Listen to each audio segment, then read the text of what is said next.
Happy Christmas. 25 years ago, my grandfather broadcast the first of these Christmas messages.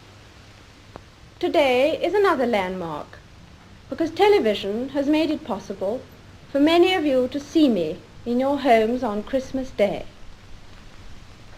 My own family often gather round to watch television, as they are at this moment, and that is how I imagine you now. I very much hope that this new medium will make my Christmas message more personal and direct.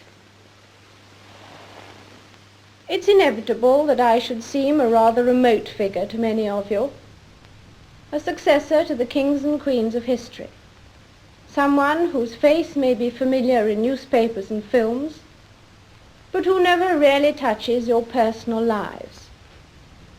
But now, at least for a few minutes, I welcome you to the peace of my own home.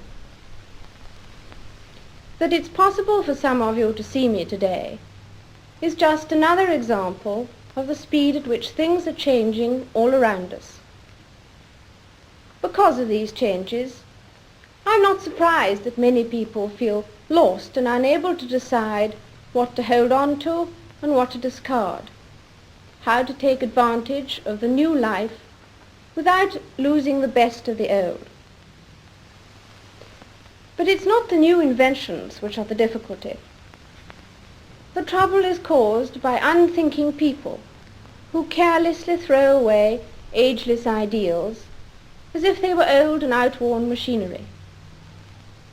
They would have religion thrown aside, morality in personal and public life made meaningless, honesty counted as foolishness, and self-interest set up in place of self-restraint.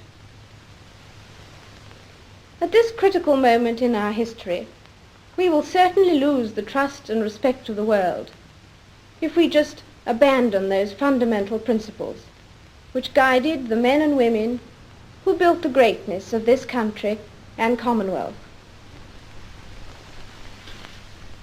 Today, we need a special kind of courage, not the kind needed in battle, but a kind which makes us stand up for everything that we know is right, everything that is true and honest.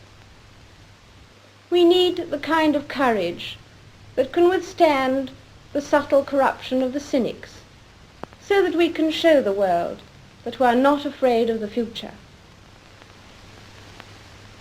It has always been easy to hate and destroy.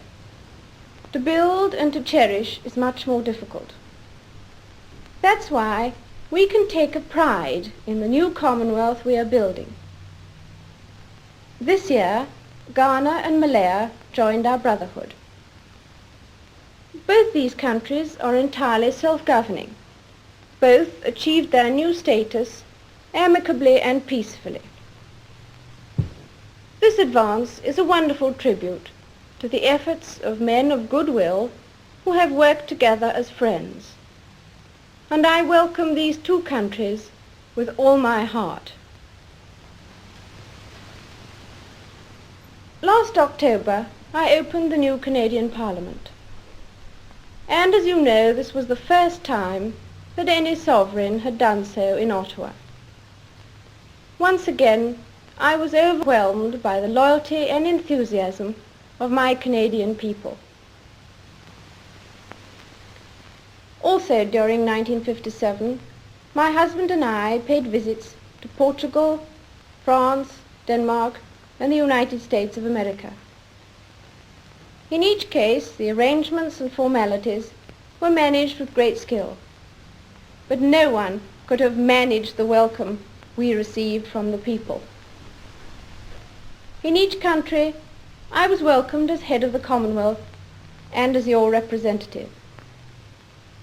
These nations are our friends, largely because we've always tried to do our best to be honest and kindly, and because we have tried to stand up for what we believe to be right. In the old days, the monarch led his soldiers on the battlefield, and his leadership at all times was close and personal. Today things are very different. I cannot lead you into battle.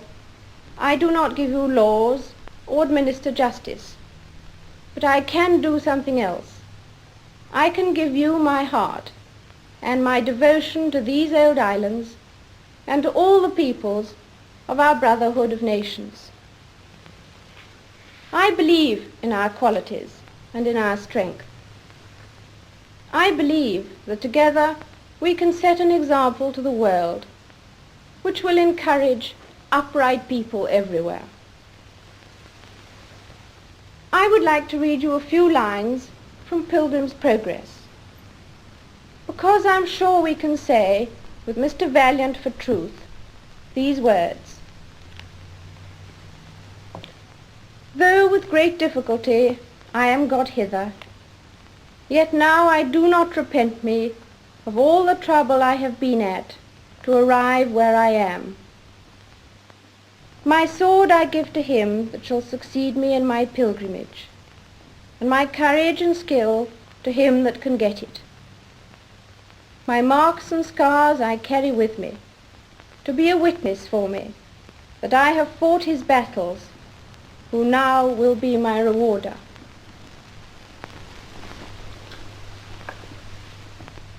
I hope that 1958 may bring you God's blessing and all the things you long for. And so I wish you all, young and old, wherever you may be, all the fun and enjoyment and the peace of a very happy Christmas.